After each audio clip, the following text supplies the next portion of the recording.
We're live. Great. We're here. And I will just double check that everything's running smoothly because I'm going back using a slightly older method of streaming. Let me double check if we are live and if we are alive because We should be both. we never know. We should be good. We should be good. Nice. So welcome to the Spoken Openness podcast. This is episode 13. And if people are seeing any of this on YouNow, which we are streaming randomly today as I well. was just checking if we were live and I don't see us Seems like we in are. the digital wormhole. Digital wormhole. Digital Okay. wormhole. If you are Let's just go. Let's just go for it. If you are checking us out there, you can come over to YouTube. We've got our recorded podcasts there, and we go live on Periscope and YouTube, and we're trying out a YouNow as well this episode. So yeah, how's it going? It's going not great nor bad. It's just one of those days, things that are just happening. Yeah, No real opinion about the day. yeah. It's just getting it going and maintaining it, Do you which could be translated to it's good. How are you? Yeah, we talked about that on the podcast before. In that question, were you trying to analyze my intentions for asking you in order for you to determine how to answer and in how much Exactly. And detail? you have to do that Was I pretty not quickly interested? also. I might not have been super interested and genuinely curious. So maybe that was translated through the digital wormhole. Right, it depends because you could be, if I were to ask you honestly, I would assume you are interested, but maybe because of the circumstance, you just throw it out there, get it out of the way, Yeah. start a conversation going. I can answer the question. I asked the question without my conscious being present to myself asking the question. So I asked the question. I don't remember what I was thinking about, maybe about having a sip of coffee or something else, but my observer wasn't aligned with being with myself at the moment of asking the question. And maybe 6 seconds into you answering, I came back into actually presently listening. So It's such a weird yeah, thing to be happening. The fact that you're handling this webcam, microphone, internet thing, streaming, multiple platforms, and then you have to look into someone's eyes and have a conversation.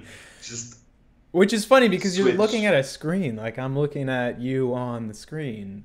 Exactly.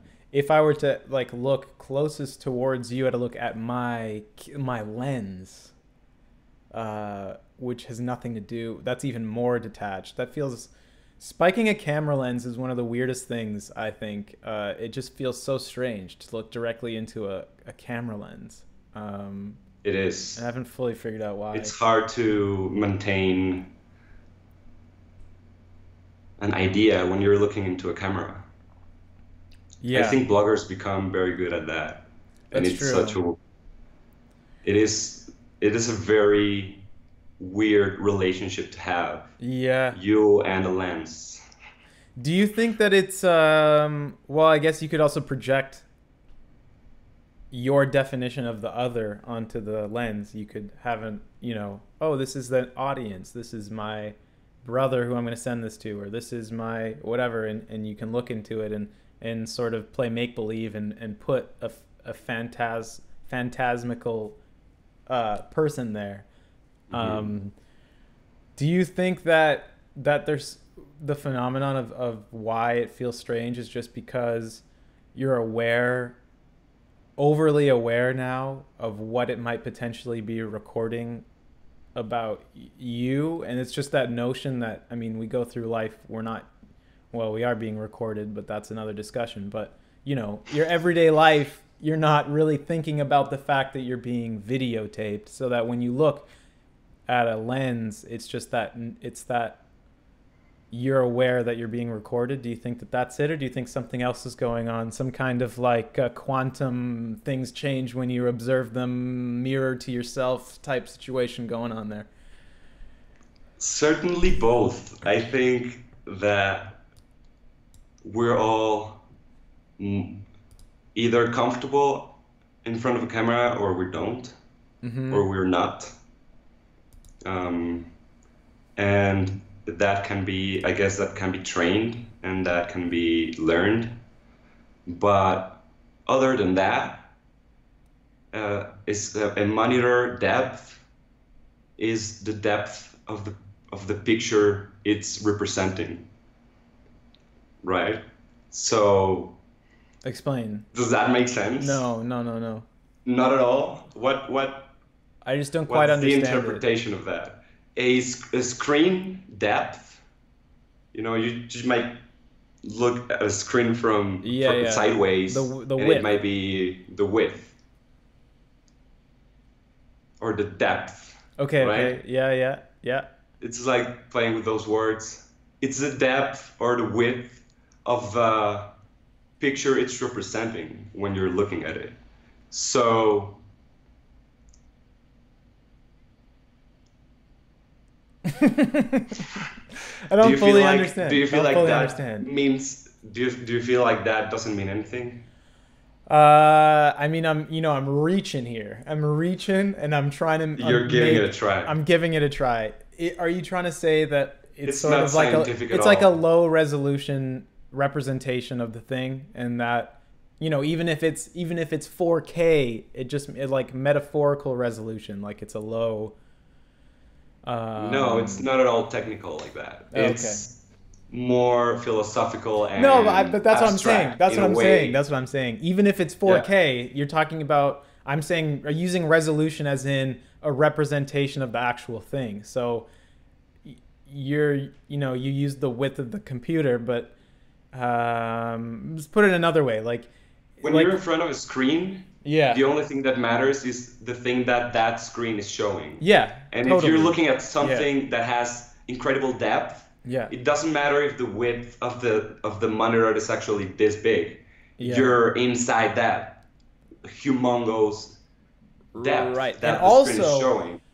I would also argue that it's inside you in the sense that I think one of the crazy things that computers and TVs and phones and screens are able to do is they've become the external mind, and they've become this way of externalizing consciousness or internalizing the external screens. Like if you're on your phone, like you're not, this is so, like everyone's aware of this, like you're not aware of your surroundings. You're not, like it totally occupies your conscious capacity. It just does. You can still have some thoughts about it. You can have the observer watching the thing. You can think about, all kinds of stuff like that. But it does occupy like a massive portion of your consciousness. And I think that's why it lends itself very easy to people who are escaping or not wanting to face themselves, because it is that like massive, it's so successful at distraction because it just completely overtakes your conscious paradigm in the waking moment. Yeah, it's probably like in most cases 100% of your attention goes to you could say your conscious attention Yeah. goes to a screen if you're watching it and you're interested. Yeah. And there's a lot of people that if there's a screen in the room, they have to constantly keep checking up on it, no Yeah. matter what's going on. Even if But it's a yeah. restaurant, some place, whatever it is, Yeah. there's a screen in the room, we'll There, lose you. I think everyone's a little bit like that. I'm like that, man. If I'm in a restaurant and there's just a TV flickering, images changing, like there's something Sure. in you that's just like what it like what did it change to? Like it's this weird sensory phenomenon where like our brains are hardwired to notice change. Like we if something changes, we want to see it, we want to know what's different, we need to analyze the shapes and figure out if it's dangerous or not. Uh, and Yeah. I think there's this weird like, you know, complete impulse that is obviously influenced by your addiction to screens and all of the other sociological implications of that. But I do think that there's this weird like evolutionary psychology thing that's been tapped into where like, you know, just I can't. It's like this automatic thing where I'll just catch myself if I'm at a restaurant and there's a screen on. I'll just keep peeking over. It's pretty powerful. It's pretty wild.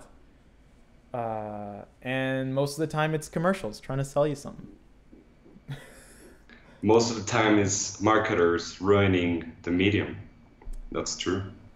Yeah, well, I don't. Yeah, it's just throw out the Terrence McKenna idea of the TV is a drug and thinking about it that way. I've been thinking about that a lot lately, and it's pretty. It's true. I would say that I'm still in a fairly addicted to screens state, and I'm working on avoiding needing to check my phone all the time or looking at it early in the morning or all of that stuff. I think Are you avoiding, are you trying to avoid screens I'm trying, but altogether? it's not working. No, but is that your plan to That's my plan. eventually Yeah, yeah. be screenless No, in existence? No. I think You want to have a phone, right? as with everything, and I think this includes food. I think I want to be able to consciously determine when and what purpose, what beneficial purpose is my looking at a screen or eating something or basically anything. And like the use of screens, I want it to be almost entirely tied to functionality unless it's a conscious it's like a conscious decision of approaching screen for X, Y, and Z, entertainment, whatever, movies, whatever. But I want, as with everything, I would just like that to be 100% a conscious choice that I have complete control over. Um, Yeah, you know, exactly. I yeah. like that. Because it's about what the screen is showing. Like you don't Yes. say the screen is evil or the screen is good. It's about what the screen is showing. It's Hmm. like thinking, some people say don't think, and some people say um, we should all think more. And in these cases, we both agreed that balance is key, Yeah. right? Yeah. Um, but it's also about content. You know, what the screen is showing, what you're actually thinking, Hmm. the kind, the conversations you're having, right? Right. So The conversations if you're you're in front having. of a screen, Yeah. make it worthwhile. Right. And also, yeah, when we talked about this last time, is this no, is this trap that we get into where you convince yourself or your like ego convinces itself that it's watching something that's proactive and Yeah. educational and productive, and you go, oh, I'm watching this thing and it's good. I need to watch this thing. I'll learn about whatever the YouTube video is or whatever the thing is. But then I would say that we've habitualized our mechanical use of video. And so we've habitually taught ourselves that watching a video will fade at the end and then it's gone and there'll be a next thing, or you just wait until you want to consume something else. And we've habituated not not linking what you watched to actually affect or mean anything in your life or in your day-to-day state of awareness or all that stuff. Would you say that's true? Would you say that's true? Yeah, I mean, wouldn't generalize, but Mm-hmm.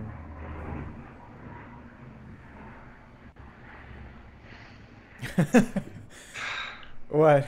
I That was a nice airplane sound. Much better than my stomach rumbling 45 seconds earlier. But you're getting hungry.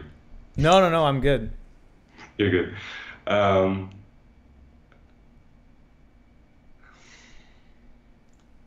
I need to specify the fact that I can't wait. I can't not let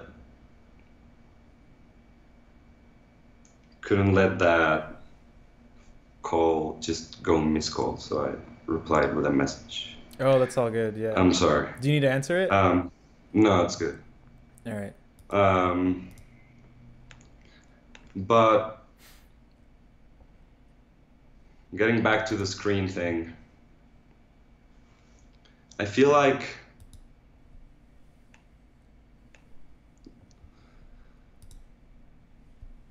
most of the time, if you're sort of educating yourself through video, Mm-hmm. most of the time it's gonna be out of entertainment 100%. Yeah. because all good educational videos will drive you to practice and action. Mm-hmm. And then through that practice, you learn way more than watching an educational video. Mm-hmm. So if you've been watching or learning something through YouTube for a long period of time, I feel like it's probably because you find a great entertainment and escape from that. Yeah, I agree. Especially if the ratio of consumption to production is very high, very, very skewed one way. Yeah, especially except. Uh, Man, the thing about the potential on the internet, Yeah. it's like it's this new time where there's just so much available, and there's so much. It's just there's so much, like this is just the first time in history where anybody can go, I'm interested in this, and then they could literally watch or consume information for weeks, Hmm. months of just that one topic that they were interested about, and immediately and for free. Well, free if you have internet connection and you have a phone or and all that stuff, but practically free. You have access to everything. And so, like we've talked about before, the problem, one of the problems that happen is, well, what do you not look at? What do you want to look? What do you focus on then? What is the stuff that you think is valuable enough to consume? And then the other question is, when do you stop? Yeah. Because it is endless.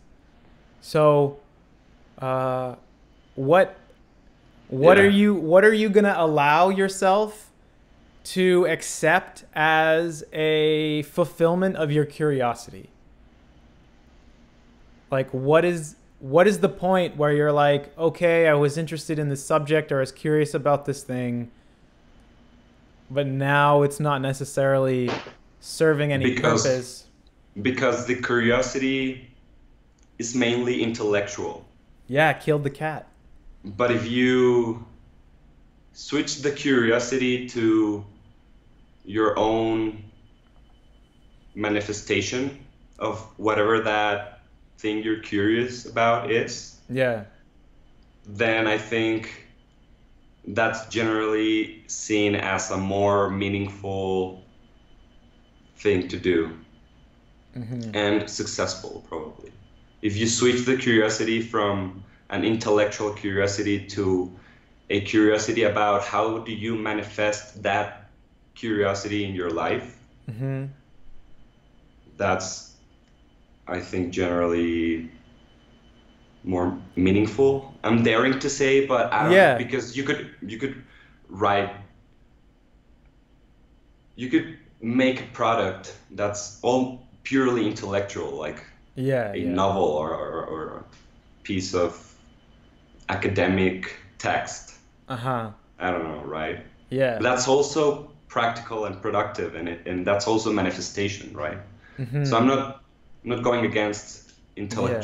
intellectual activity at all, but it can be the devil. Yeah, and I think it is that connection of attempting to take a piece of information and then make it mean something in your life practically. Um, and Yeah, I think I need to be more aware of it. I think everyone should be aware of if you're consuming something or watching something, just throw up a question of how is this going to influence something in my life, or what is a takeaway that I can take from this and use it for anything.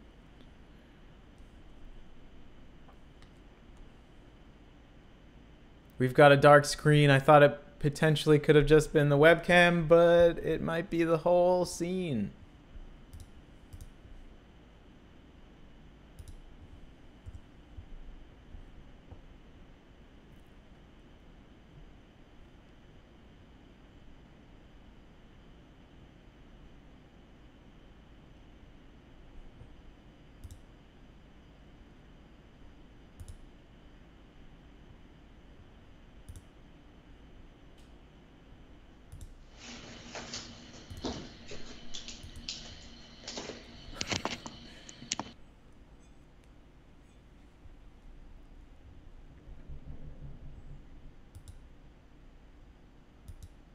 Hey, you're back out of the wormhole. sorry for this. No worries. Are we good? Yeah, we're good. We're still going. Okay, okay. Um, I'm sorry, I just no worries. No worries. completely lost track. That is all good. Honestly, I feel like that was a good ending point of that idea. I think I just came Mhm. to the realization that I need to repeat consciously if I'm consuming something, just to remind myself of what's the purpose of this. Yeah, me too. Uh, is there anything that's necessarily new in this that has any practical implications for my life? Or is it just purely That's beautiful. entertainment? And if it is entertainment, know that it is that, Yeah, and approach it consciously wanting just that. Um, sure. I Man, today I feel like there's a lot of books that am. I go in waves where I'll not be reading as much, and then I'll have these sparks where I go, here are 7 books that I really want to get to, and so then I'll start finishing the book that I was halfway through or was reading. But do you have that where like Yeah, I'm the most inconsistent and then aggressive reader and then inconsistent, which might be common, but which might be common in other things that you do, mm-hmm. maybe. Mm-hmm. Um, and yeah, that resonates with me as well. I have an actual list of books that I want to get to.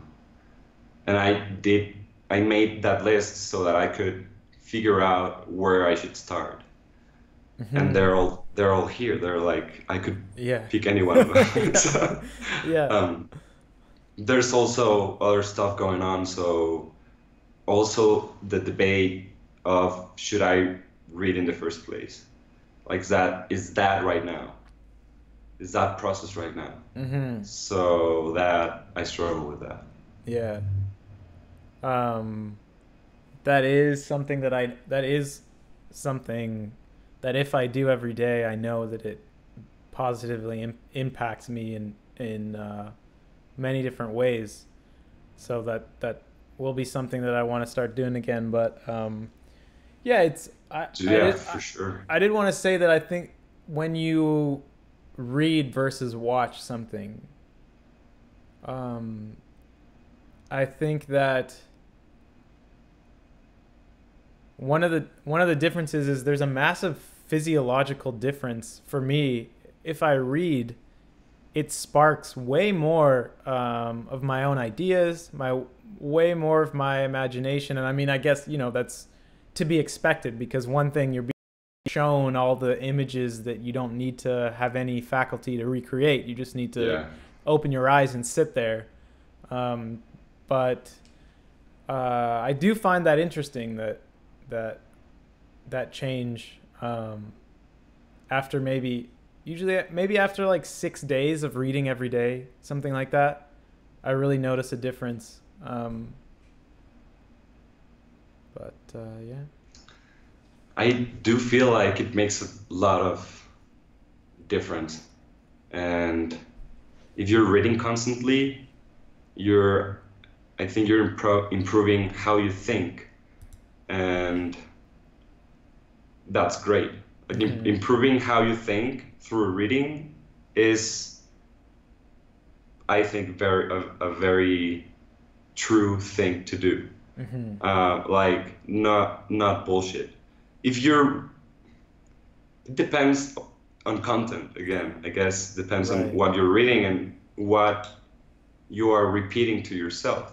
Hmm. Um, but if you're actually reading and the setting is calm, the lighting is good, you can go into imagination Hmm. sessions that are great. Hmm. They're great, especially if it's, I think, late. Yeah, You're a yeah. little bit tired, you've been reading, but you're into it. Um, I guess imagination plays more in those Hmm. circumstances. You could also be reading very methodically, and depends how you read. Like Yeah. I I was trained to sort of read while picking at different spots on the page and like glancing at the page. And Yeah, I me too. became sort of good at that, but then I stopped doing it because I guess if I'm trying I'm good at looking at the document and figuring out where information or an image, Yeah, yeah. like spotting things, details. But if I'm reading something that I'm really into, I like going out loud, like physically reading. Mm-hmm. I love that. But it's hard. It's hard Mm-hmm. to do for more than an hour or so. Mm-hmm. Sometimes I start doing that, and then after a while, I notice that I'm not doing it out loud anymore, but I'm not sure how long I've been not doing it. Yeah. It's funny. It's That that's a funny thing. that same thing happens when you lose your place. If you're falling asleep, that same thing happens where you're like, I don't remember reading the last like page or page and a half, but I've been like turning the. Do you know what I'm talking about? Yeah, yeah, Yeah. yeah. That's Uh, also a thing. Hmm. if we had a list, I remember Weird. because the last time we talked, or a couple times ago, we were talking about the um, potential for imagination and the ability of people to um, improve the ability to have internal landscapes of visual representative imagery that they can create at will. And I just thought I would tag on that the reading thing. We didn't talk about it at that point, but that's another. I'm just throwing that in the filing cabinet of something else that helps with that muscle. So nice. I like the fact that you connected those dots, and yeah, we'll see if the connection stays. Have you been practicing anything around that No. we talked? No. But I will say that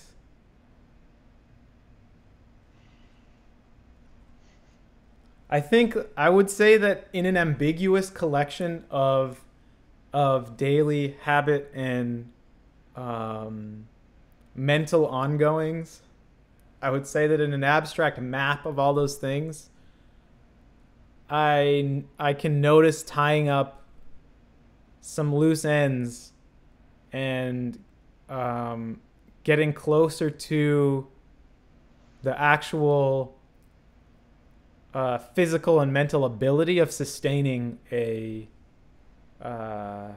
some of the habits that we talked about, meditation, all that other stuff. I was gonna bring that up when we were talking about reading. That I do know that reading can impact your life humongously, but then there's so many things that you could do every day that and could writing impact. Exactly. Yeah. And you could add to that list of things that if you do every day, you would transform your life in an unimaginable way, right?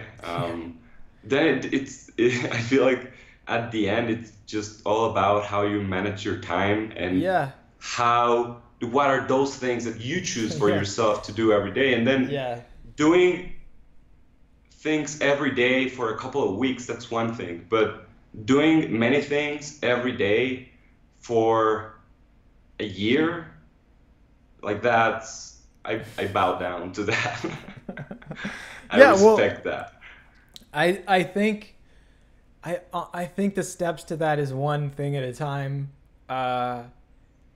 And that's why I struggle. Like, do I even need to read right now? No, but that's the thing. That's the thing. And we've talked this whole time. We've brought this up on the podcast, but it's like there's too many. It's the same problem with the internet. There's too many things to consume on the internet and in your life. There's too many potentially beneficial changes you could make in your life. There's too many, and every single one we could discuss and hash out all of the potential benefits it may have. But the problem is that we just get overwhelmed by the choice and by the potential, and because of that lack of clarity, we succumb to the chaos and the uncontrollable fluxes of everyday conscious experience. And because of the lack of clarity, we lose the vision of purpose and of meaning on the like individual things that we make. I think that's what it's about. It's just making those one things, making that like paramount, and like being so clear about why, for what purpose, and reminding constantly of that one thing, and to not get wrapped up in like, hey, how about this other thing, and how about these three things, and how about the reminding part is extremely hard, especially if you're the one that needs to remind yourself, because you're the one who forgot. So the forgotten cannot be the reminders. Right? Like, to switch from I forgot to I remember, and that's well, dude, rare. That's rare. This is where I'm talking about. This is where alchemy comes in, bro. This is where I'm talking about. Please. This is where I'm talking about awakening some personality beings that can enact messages for you, and getting that Yes. going, and just get it going deep into that, and just, you know, awakening the message beings that you want to be reminding yourself with, and But and mhm, getting mhm. super alchemical and esoteric with it, and seeing how what happens.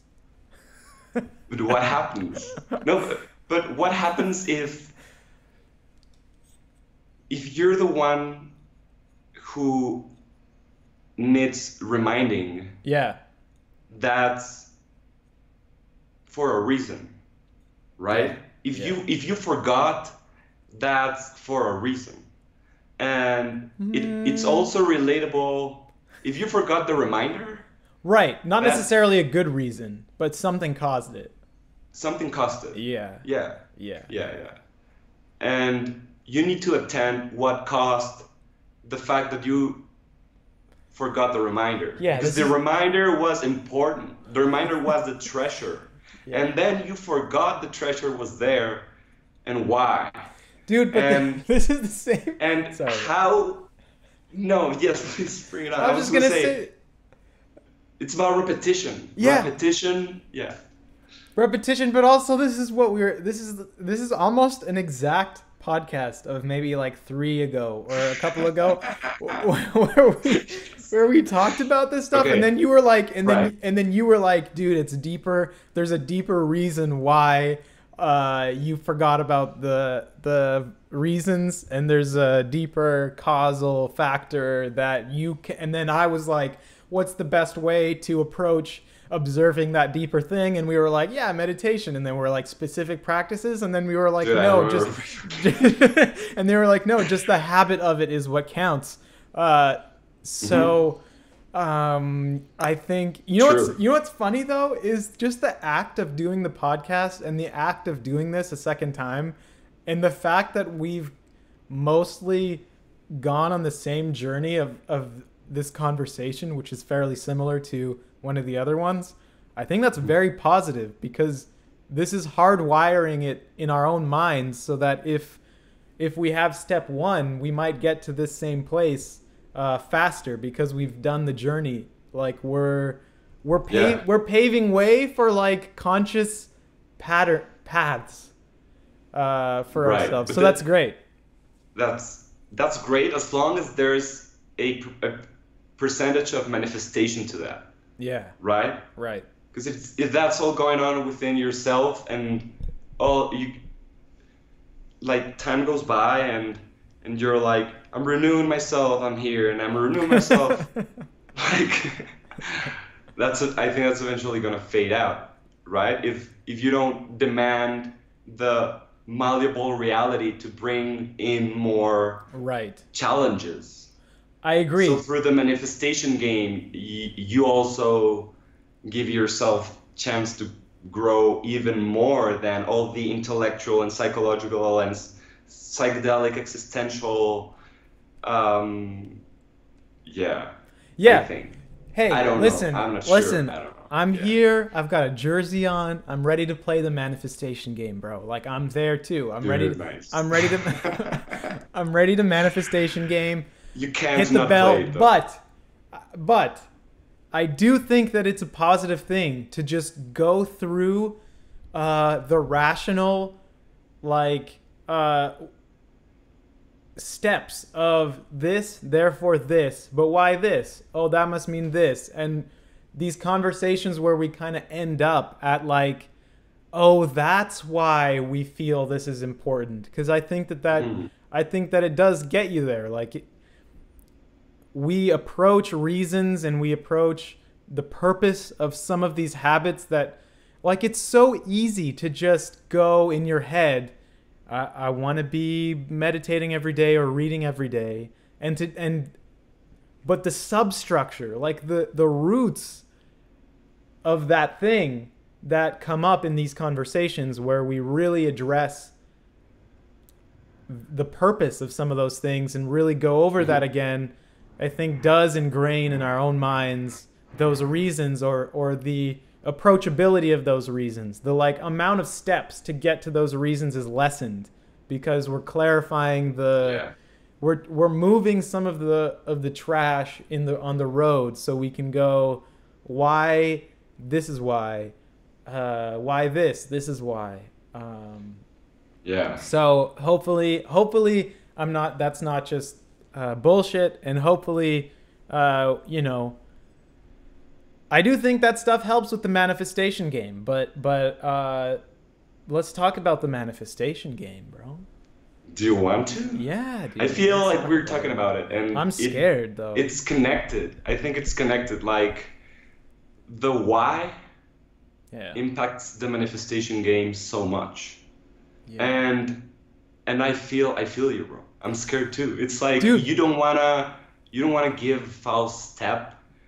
You don't wanna fail. Yeah. Like failing is not nice. Yeah. But the thing is, if you don't fail, you don't manifest either. Like Right. And you get better. You get it's like you get failing. can be comfortable Yeah. with failing, And right? you learn from the failure, and then you go, I don't want to do that again. So then you try it again, and you don't do that specific thing again, hopefully. Or you do it again, and then you go, I keep doing that, and then you're clearer on what you shouldn't do. So failure is great. Failure is awesome. Um, And if you can learn from other people's failure, that's better, I yeah. think. Which is a rare thing, but it can happen. Um, The fact that some people can save you mistakes. yeah, true. The I wanted to mention the why, like the shape of why. I really like, and I don't know where I read this or saw this, but I like the Y is a crossroads. The Y is one Ooh. going into two options, two paths, like the actual Yeah, shape of Y, and Y is what you need to answer the question of which one you go. So I really like that's beautiful. I really like Nice. Y. Yeah. I really like the letter Y because it's a crossroads. I don't know if I like it because it stresses me.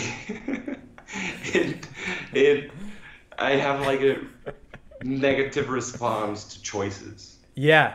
Choices are too hard, dude. There's too Yeah. many variables. How do you just make decisions? You know what I mean? How do you make that? Yeah. How does that work? How does decision making work? Dude, Like listen, it's if we're going to play the manifestation game, that's the name of the game. that's it. That's it. You can't manifest without decision. Well, you can, right? You can't No, you manifest can't. without decision fest. You can't manifest what das ist.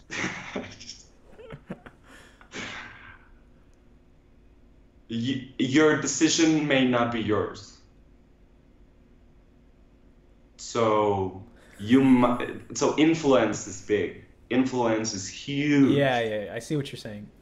Monkey Yeah. mind, monkey like there's so many variables about what's decisions. And Hmm. that's just another one of the variables on top of the variable of you weighing pros and cons and being able to accurately convince yourself of both sides. I mean, to me, that's the major player in the game of decision of manifestation game.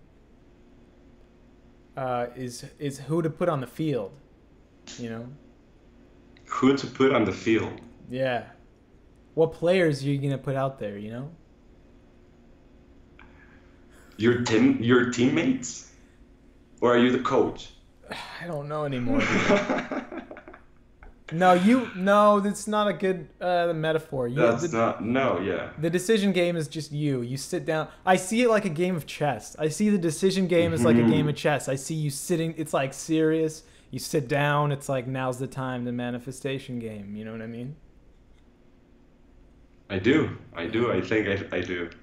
Um, I feel like it's hard to not do things that other people decided. Like if you're following a job, a specific job with specific things to do that someone else arranges for you, um, that's great. I think that's great. That's like, I think that's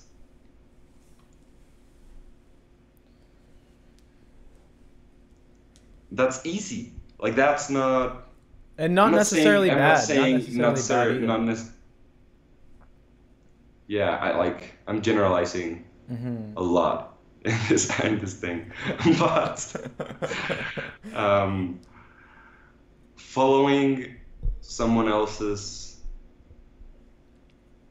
actionable processes Yeah.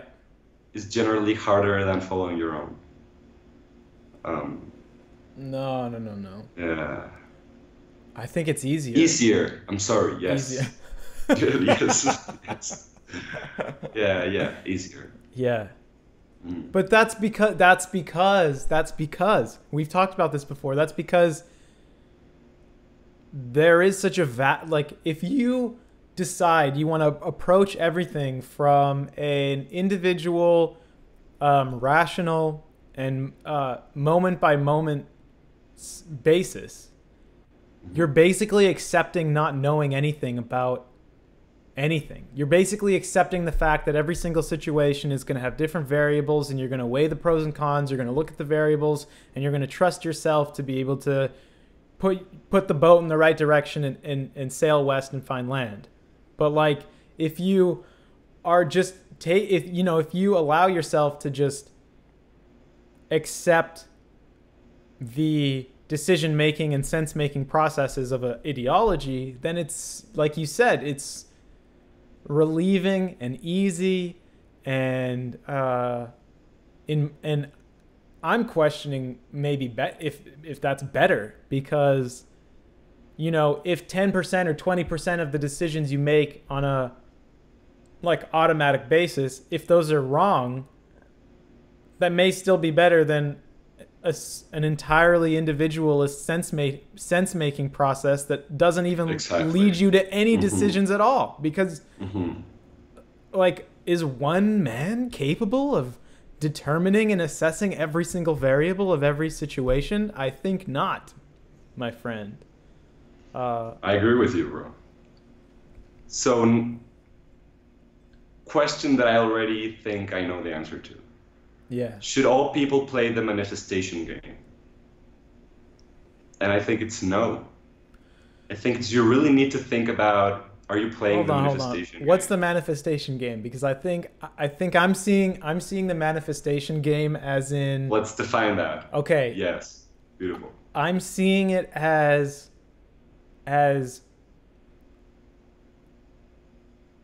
entering an arena in which you are determined to enact action uh, through whatever sense making apparatuses you have on an individual level, and you're just it's taking act, it's production instead of consumption. It's uh, making a conscious decision uh, to combat apprehension. Combat apprehension. Yeah. How would you I'm define not how? sure how to interpret that. Well, if you're apprehensive, it means you haven't decided on anything yet because you're unsure. So you're like, you're Okay. you're apprehensive. You don't Mm-hmm. want to do anything. You don't. Mm-hmm. Maybe I need more information. Maybe I need to watch another YouTube video. Mm-hmm. Maybe I need to like write about it before I decide to do this every day. Yeah. Or and it's like you Mm. you are just allowing yourself to be murky. And the Okay. manifestation game is like, hey, no I get murky. it. Yeah. Mm-hmm. How Um, would you define the manifestation game and remove my I agree. I definition from? agree entirely. Okay. You need to switch from whatever it is that you're not acting upon to actionable decision making. Yeah. But after that, I think I'm thinking about manifestation game more Dude, in, that's such a good movie title. I think I'm thinking, No, the manifestation game. oh, the manifestation game. um, there's probably a movie with that title. Sorry, I I'll sidetracked I'll your. IMDb that. Yeah. um, what was I saying? Okay, okay, here. Manifestation game, I think, is the self manifestation game, like manifesting your own vision. Yeah, yeah. Because you could be manifesting someone else's vision, but then you're not playing the manifestation game. You're just producing someone else's manifestation game. But I think that's still okay, yeah. And No, but I that's think still manifestation. Yes, yeah, I agree. That's if you're in a very specific job yeah. that you do every day and that requires you to follow a hierarchy instruction Yeah. and to deliver precisely, Mm-hmm. that's manifestation. It can be very high level, very professional, very Hmm. highly paid manifestation I could production, right, right? but I guess we could also argue that that's not manifestation and that's yeah, that's creating that's following a pattern that the end result is creation, but it's not really manifesting in the terms of like the pure creative element of like if we imbue the word manifestation, which I don't even know, with like a creative um like a metaphysical creative element where it's like you are, and this is the way I guess I was have been thinking about it in this Mhm. conversation is sort of um it has a sense of novelty, I guess, to it. Specifically, a sense of novelty in your own personal life, and then maybe in a greater sense, novelty in the world, where Yeah, you're not going to play the manifestation game and then just be productive, but do everything that you habitually would have done in your whole life up to that point. That might be productive, but maybe not in the way that I'm conceptualizing manifestation. That would just be business as usual, but hyper productive. Manifestation would yeah, be enact will and to make changes that are novel in your habitual and conscious sense making processes that have been developed throughout your life. yeah. So yeah, I mean But your impulse was to say that the person at the job with the boss wasn't necessarily playing manifestation game, and now I'm with you on that to a degree. and then I'm gonna bring up, what if you're trying to manifest? I'm just going through this sort of storytelling thing in my head right now, Mm-hmm. in which you want to manifest in your life whatever your ideal lifestyle would be. And that's a Right. whole conversation by itself, right? But if you just go with it, you might define what your ideal lifestyle would be and then put a number to it. Like, I would need to have um, $5,000 a month to have this lifestyle or whatever. Okay. Yeah. You can have your own number, right? Then what happens if you get a job? You may like or not like that job. What happens if you get a job that can sustain that lifestyle? Um, is that manifesting? Like, if you actually get the job and you get the money to sustain your ideal lifestyle. I think we're talking about a lot of different things, but I think that person could play the manifestation game in infinite ways. Still, Yeah. Hmm. right? Because I don't necessarily think that it's tied to vocation or job. I think the way that I'm Of course. perceptualizing manifestation game is um, your like state of intentionality, your ongoing intentionality of your actioning in the world. I like that. Um, Which I like it is too, not but always ongoing. it's Like philosophical, and I'll lose it as soon as this is over and be confused about what we were talking about. maybe you already want that to happen. No, that's not true. I hope not. But I think a big part of the manifestation game is, and we talked about this earlier, is the why, because um, not necessarily the manifestation game on the whole or as such, but the source of motivation for it. And that's what I think we've been really uh, dancing around or touching on off and on, is Mhm. that is how do you maintain motivation for the manifestation game? Because of those conflicting internal personality wars that are convincing the observer to w- dissolve or resolve back into habit, Mhm, conformity, mhm. Right. mediocrity, and So, comfort. mhm. You need your values and principles to be on spot Hmm. so that the intentionality of that ongoing actionable manifestation Hmm. is always in line with those principles. And I guess I'm reaching sort of a conclusion here, Yeah, but I wanna know what you think about it. So if you get the job that sustains your ideal lifestyle, sure.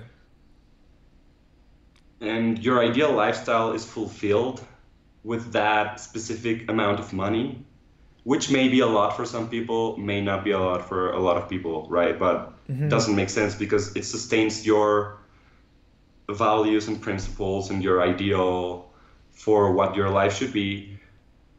And so that talks about yourself. That's saying something about who you are and how you value yourself and others, and how you value your own life and your own time and your own experience. Hmm. And so it's a very personal thing, but what you settle for reflects your principles. I Yeah. think that's where what I'm reaching. So if for some people getting the job and having the monthly income to do X amount of things every day that makes them feel good, Hmm. that's like, I'm not judging, but that's a reflection of your own values. Hmm. And in my experience, I feel like if I'm sitting in a desktop in front of a computer, going through numbers, I need them to be my numbers. I need them to be, or if I'm executing anything, I feel an extreme necessity, like an existential necessity to be executing towards my own vision. Yeah. And whenever I've done otherwise, I've gotten the money, Hmm. but it's always been a very stressful and internal um, internal cloudy situation where I'm Right. like I'm doing this and it's high pressure, high efficiency, high skill, but it's I all the time I feel like I should be doing this other thing that's Right. taking me closer to my own thing. Right. Um, what was it called? Yeah. So So what I'm this saying is a very quickly is yeah. that's a burden, and it's also a reflection of my principles Yeah. and values, which may not entirely be my own, like Right. my own circumstance and growing up and etc. Um, Yeah.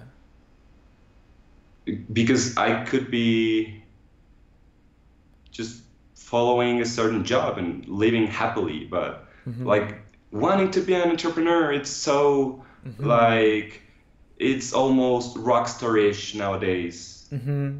but it's entirely not that way. It almost Mm-hmm. always feels like I don't know what I'm doing. Mm-hmm.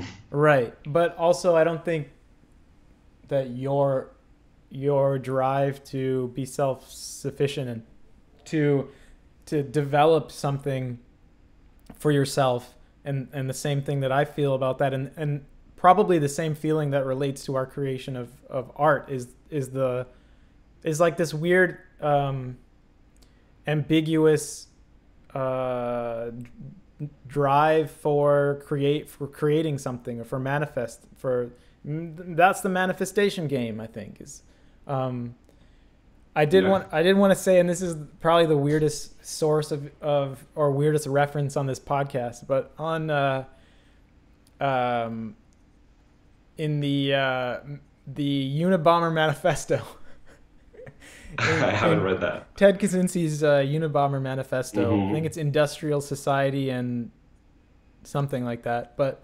really Okay. Yeah. really weird resource. But one of the things he talks about as this about the problem of modern society is uh, is the disconnect of people's vocation and their jobs to the actual physical requirements of life, and that this detachment from, say, like a trapper he's hunting to get his food, and it's hard work, but he knows that the actual work that he's doing is to get the thing that he needs to sustain himself.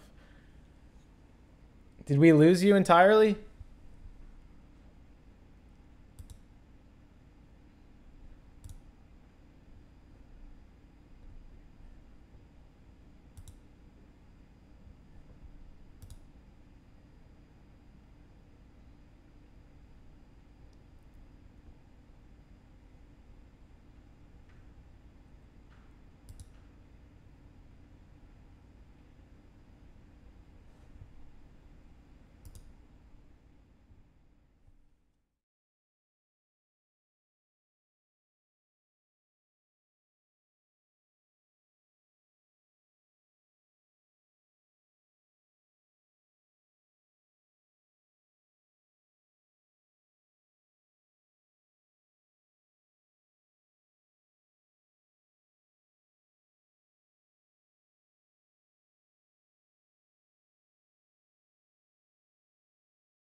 Okay.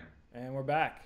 So just to keep going on the train of thought, um, Yeah. people nowadays are detached from activities that are directly correlated to the things that they need in their life. So if you're hunting, it's literally because you have to eat, and so you're getting food, Hmm. you're eating it, or and all that stuff. And he talks about, I forget exactly how it's phrased, but basically people have what's called surrogate activities, and basically, this is the modern phenomena of hobbies.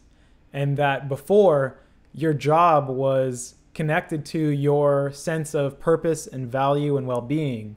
But nowadays, it's so disconnected that people need, for sanity, to Hmm. find that outside of their work. So that's why people golf. And that's why we have all these phenomenons Hmm. of hobbies and passions and things that people do outside of work, because work doesn't do that whatsoever, and work is there's this complete disconnect, and the monkey knows that what you're doing has nothing to do with your life, uh, and so you need a surrogate activity so that you actually feel like you can enact um, your you can have participation in the power process, which was this idea Yeah. that your actions have an effect that you are envisioning and that have a purpose on have a direct corollary link between you, your action, and your life, and your like a direct, not I do this arbitrary thing for someone else and then I wait and then eventually I get this paper that's connected to numbers in the cloud or bank numbers that are related to my ability to go to a store and then get the thing that I need, as opposed to a direct link between those two things. Also, yeah, I might add to that because I feel you. Yeah. You The feel Ted feel, Kaczynski, bro. yo, I You feel feel a you. terrorist. Yo, having the feeling of having a roof, like if your paycheck like allows you to have certain moments where you when you're happy about your life, Yeah. then that produces some sort of situation. That produces a situation where your paycheck is your new roof, and that's limited by someone else, right? Like if you're in a job where you can in you can grow your income, that's very rare, unfortunate. Most jobs you're gonna be there for your entire life. Yeah, Uh, and they're, pyramid schemes. yeah, Everyone comes to a job and there's endless potential. We love you here. We want you to be, you could be the next manager and you're going to be the next. But it's a lie. There's only X number of managers and there's hundreds of exactly. employees. So Right. even from the get-go, it's like a scam that you have to buy into of like, you're special, you could make it there. It's like, you're saying that to everyone, bro. Right. That's linked to what I was asking earlier. Like, should everyone play the manifestation game? And and I would like to also talk about But I don't think they're like connected.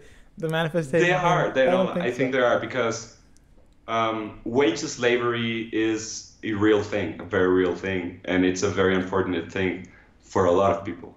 And most people are having extreme amounts of unnecessary suffering due to going through jobs that they're only doing for the paycheck and like for getting like surviving the financial roof that they're under. And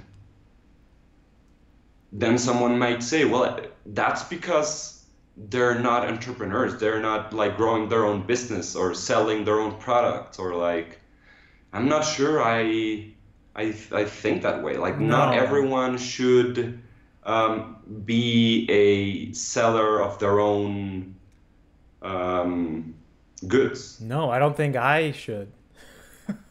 Yeah. um, so how, I don't know, I feel like with that acknowledgement comes a certain frustration.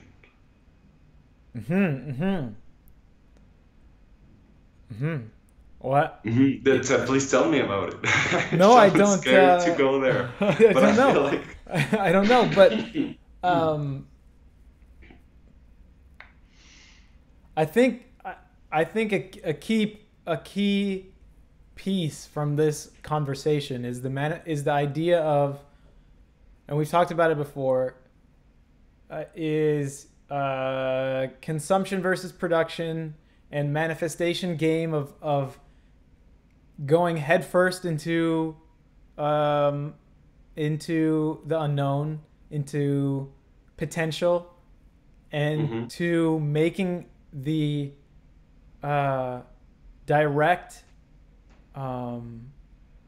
confrontation of manifestation and novelty in your life, making that a normal and state of fulfillment where you can tie in notions of progress and potential to reach values that you hold and of reach a life that you value that is only going to come from a confrontation of the unknown in a head forward, fate, like just complete dedication to manifesting novelty in your life, to war and embracing chaos, and the complete rejection of states of apprehension and comfort. And those things come from the continuous reminder, the continuous clear reminders that you design based on those moments of complete clarity. That's what we're talking about, and that's what I think we're working towards naming and putting our finger on. But that's it. It's there's the two things. And sorry, I'm rambling, but I'm trying to I'm following. put pieces together. On the one hand, it's this acknowledgement that there's something deeper, physiologically, metaphysically, what have you, in ourselves that is the core causal factor in why we forget these pieces of pure truth that will allow us to continue with motivation. There's a reason. The reminders. The reminders. There's a deep reason why we forget the reminders. Yeah. And that can be faced or slightly more understood through meditation. And so that's a daily practice that we need to be clear and remind ourselves the purpose of why we need to do that. And that's clear. The other thing is, and now I've lost it, but I've lost it.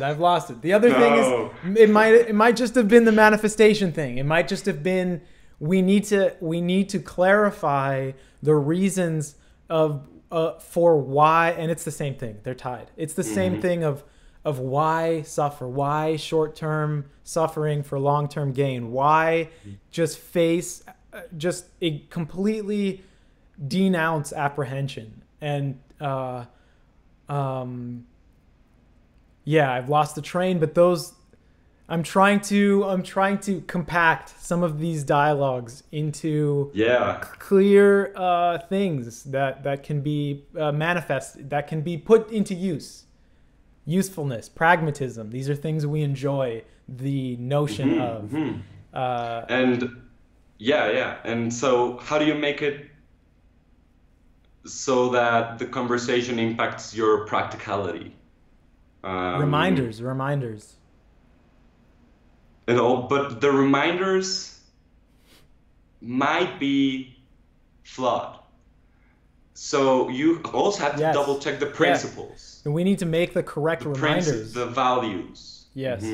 Yeah. And I really can't stop thinking about the disconnection you mentioned. Like where people are going through day jobs that they really hate. Even though they may not be hating it at the moment, you think that you sit down, you really reflect on it, you hate your job, right? That disconnection frustrates me in the way that I can't figure out a way to, like, I can't find a solution. It's so necessary for people to be working these jobs, even if they hate them. But there's also every day more people that are quitting their day jobs and monetizing their passions in some way. That's growing, but that's a very small percentage of. Yeah, the ratio of success is unknown, I think. It's known that it's around 1% also. Really? I don't know if that's changed, but I've seen some figures like it may not be that extreme, but almost every venture fails. So venture, is that a thing? Like every new, so we go back to like getting comfortable with failing, right? if you really want to manifest something, the likelihood of you failing is very high. So Right. you need to do that again and again and again. Right. And that relates to larger things, entrepreneurial attempts, larger scale things, but it also is related to habit, like changes that you want to make, incremental progress. Um, Yeah. that's all connected. But yeah, I'm I lost the wave just then. Um, I think we're reaching a conclusion here. Like, I haven't Hmm. really thought about all of this way, Hmm. um, or with this clarity, Hmm. because we're ping-ponging ideas, and so it's like way better than sitting down and writing Yeah, pages. totally agree. Would you say it's similar to that thing we talked about where it's like if you hear a sentence your whole life and you say it, but then when you truly understand that sentence from a personal level, it has a new life and it actually has way Hmm. more meaning. I think maybe there's some of that to what we're talking about where we've parroted things that from various sources that we've read and or consumed, and we're parroting some of the language, but we're trying to work out how to generate that same message from an internal and from a real place, as Hmm. opposed to just repeating things that haven't fully been, um, yeah, incorporated into our being, so to Yeah, speak. yeah, yeah. And I'm 100% certain we will talk about this some other time and Every reach a podcast, new conclusion. probably. Yeah, But like, where are you? Right? Like that's where I wanna maybe go Vancouver. right now. Like where do you stand in practical ways so that whenever we talk about this again and this sort of intellectual paradox will present itself many times Yeah, again and again, but I'm hoping we can sort of have a document or a registration of a hopefully linear manifestation game, right? Like, hopefully, we do discuss this again, but in some other place of our lives, like some other process, right? yeah, So if we do talk about the actual process, which I'm not saying we should, I'm opening it up hmm, for today.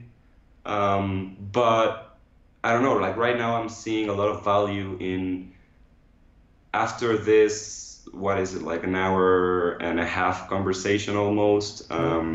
yeah, We try to go personal and practical, summarized maybe, um, and then like the practical translation of like where am I standing, hmm, and I even feel like if I were to do that right now, I would surprise myself. Like, hmm. um, maybe I'm Do not sure, it. and maybe that's the most difficult thing to do, to be sure, because things Hmm. change, new information sort of crystallizes itself and becomes clearer, Hmm. and Hmm. you have to adjust to that.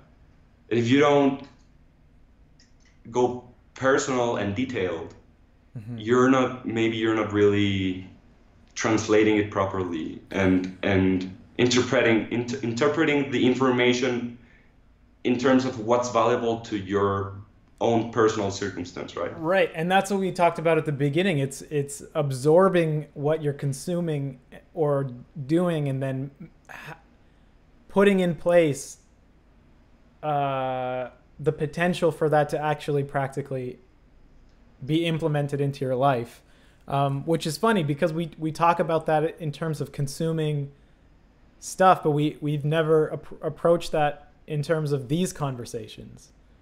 And that it's not only a phenomenon that occurs when we consume YouTube videos and pretend that it's educational, but it's also ourselves when we have these conversations and we pretend that we're being super productive, but then after, nothing changes. There's a few things that I want to make a document. That's for sure. I want to make a document where underneath, where I start trying to hash out the perfect reminders, because this conversation we really talked about the importance of the reminder and specific language that's used for the reminder to have any weight. Because the point is, you need the reminder to be so true that it affects whatever subpersonality is reading it at that moment. Nice, dude. We need to write that down. That's great. So whatever state you're in, we need to make the reminder so specific and clear that it is true. Or make a document where underneath each habit, or we make a hierarchy of things that we know will be beneficial, and we write down the specifics of why. And we write all the whys, and we distill those down into the reminders, and we have beta versions of the reminders, and then we make the ones that affect us, and they might be different for you as they are to me, and then lastly, I will say that I'll make it a priority not to do the habit. So not say I'm going to meditate every day at 6 a.m. and this is the thing I'm doing it. It doesn't matter. It's just going to be motivation, and it's just going to be pure enacting will, and it's just going to be pure grit that's going to make me do this. Instead of approaching it that way, I'm going to say, I will read this document and I will remind myself this amount of times in the day. I don't have to meditate. But if this conversation is close to the truth in the way that we've been talking about it, if we find the right reminder and we just use that reminder enough, we'll start doing the thing even if we didn't want to.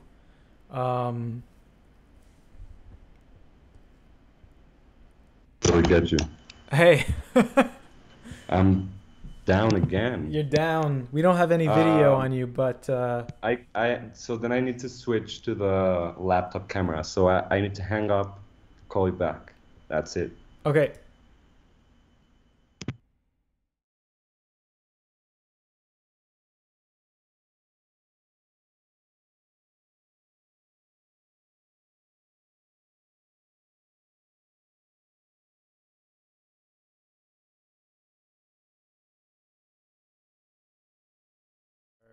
Yeah, we're back. Okay. Nice. So I feel like, and I'm already going again, but I feel like I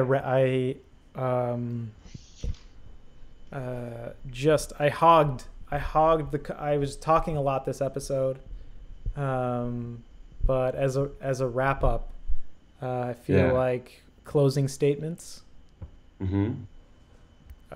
What do you think about the reminder thing? Was I just on our like own high horse, being like, we just found a solution and it's so No, dude, good? that's the same. I was gonna say that's the exact same solution we came up with like 3 years ago when we started the Toolbox Manual. I think we should go back to the Toolbox Manual, retake that idea, which I feel like it's great. And that's true. It's the reminders and the tools so that the principles remain, so that the principles are actionable and sustainable. I agree. So should we work on Toolbox Manual?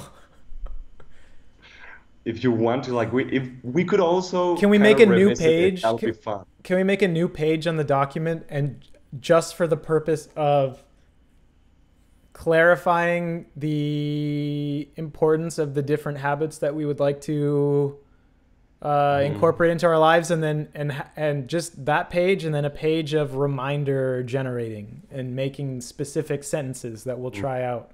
Yeah, Nice. I'm down. Nice. I think I still have that on the Google Drive. Yeah, So it's there. And we did work on it pretty um, thoroughly, I yeah, think. I remember Like the introduction is pretty cool. yeah, Yeah, yeah, it's gonna be fun to go back there. I haven't opened that in a while, me so too. But I'm sure my perspective has changed a lot on some of the things. So maybe we share some of that next cast. yeah, sounds good. Let's see. Yeah. Thanks to anyone who saw this or is seeing this in the future, and thank you for the conversation. We're back.